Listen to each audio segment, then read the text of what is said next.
அஸ்ரா கார்க் நாளிதழ்கள், தொலைக்காட்சிகள் என அனைத்திலும் கவனம் மறுத்து வருகிறது இந்த பெயர். இவ்வளவு ஹைப்புக்கு காரணம் என்ன? யார் இவர்?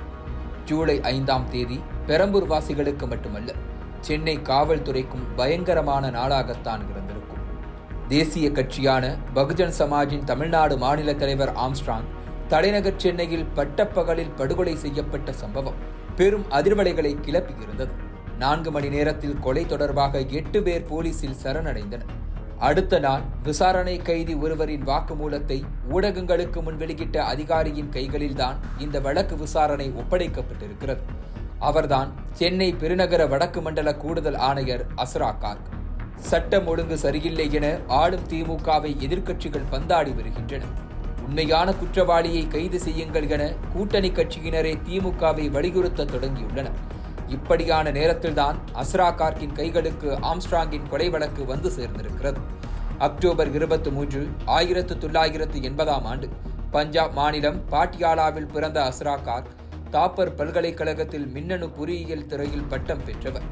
காவல்துறையில் இணைந்து பணியாற்ற விரும்பிய அஸ்ரா கார்க் அதற்கான போட்டித் தேர்வில் வெற்றி பெற்றார். 2004ஆம் ஆண்டு பேட்சில் தமிழ்நாடு கேடர் IPS ஆன அஸ்ரா கார்க்கின் காவலர் பணி வேலூர் மாவட்டத்தில் ஆரம்பமானது.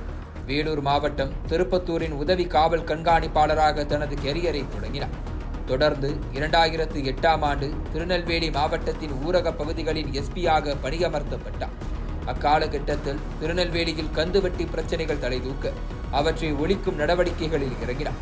அதற்காக கந்துவட்டிக்காரர்களையும் கடன்காரர்களை மிரட்டி பணம் வசூலித்த ரவுடிகளையும் கூண்டோடு பிடிக்க சிறப்பு படை ஒன்றை உருவாக்கினார். மற்றொரு பக்கம் பாதிக்கப்பட்டவர்களை சந்தித்து புகார் அளிக்க வைத்தார். இந்த நிலையில் 2010ஆம் ஆண்டு மதுரை மாவட்ட காவல் கண்காணிப்பாளராக அவருக்கு பணியிட மாற்றம் கொடுக்கப்பட்டது. 2011 சட்டமன்ற தேர்தல் வரை வாக்குக்கு பணம் கொடுப்பவர்கள் மீது கடுமையான நடவடிக்கைகள் எடுத்தார். தேர்தல் காலகட்டத்தில் மதுரை மாவட்டத்தில் அவர் மேற்கொண்ட பணிக்காக தேர்தல் ஆணையத்தின் நன்மதிப்பையும் பெற்றார். அது மட்டுமின்றி மதுரையில் தலித் மற்றும் உயர் சாதியினருக்கு இடையே நிலவி வந்த சாதிய மோதல்களை சமரசம் செய்து வைப்பதிலும் பெரும் பங்காற்றினார். குறிப்பாக உத்தபுரம் தீண்டாமை சுவர் இடிப்பு விவகாரத்தில் சமரசம் செய்து வைத்து தலித் சமூகத்தினரும் கோயிலுக்குள் நுழைய வழிவகை செய்து கொடுத்தார். தொடர்ந்து மதுரை, தருமபுரி உள்ளிட்ட மாவட்டங்கள் பணியிலிருந்த காலகட்டத்தில் அங்கு டீ கடைகளில் வழக்கத்தில் இருந்த இரட்டை குவளை முறையை ஒழிக்க நடவடிக்கைகள் எடுத்தார். அப்போதுதான் அஸ்ரா கார்க்கின் பெயரை தமிழ்நாடு முழுக்க பரவச் செய்த 2 சம்பவங்கள் நடந்தன. மது அறிந்துவிட்டு மகளை பாலியல் வன்முறை செய்ய முயன்ற கணவரை, கொலை செய்த குற்றத்தை ஒப்புக்கொண்ட பெண்ணை வழக்கு பதிவு செய்யாமல் வெளியே விட்டார் அஸ்ரா கார்க்.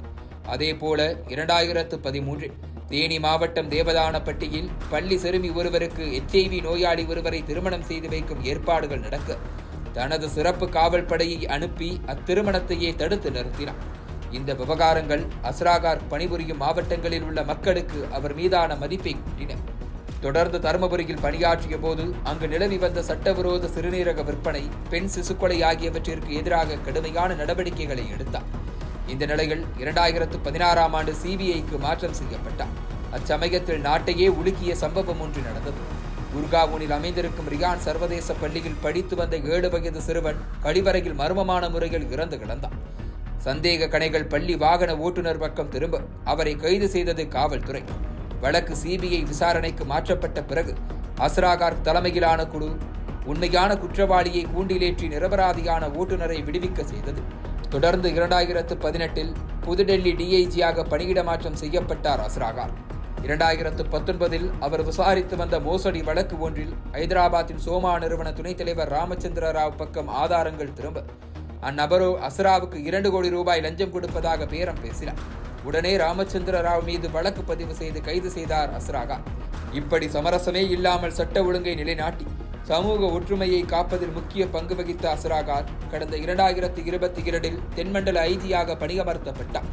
தொடர்ந்து 2023ஆம் ஆண்டு சென்னை பெருநகர வடக்கு மண்டல கூடுதல் ஆணையராக நியமிக்கப்பட்டார்.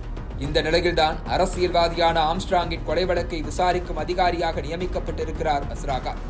சட்ட ஒழுங்கை நிலைநிறுத்தி வழக்கின் முடிச்சுகளை அவிழ்த்து வெற்றிகரமாக இவ்வழக்கை முடிப்பாரா என்பதை பொறுத்திருந்து பார்க்கலாம்.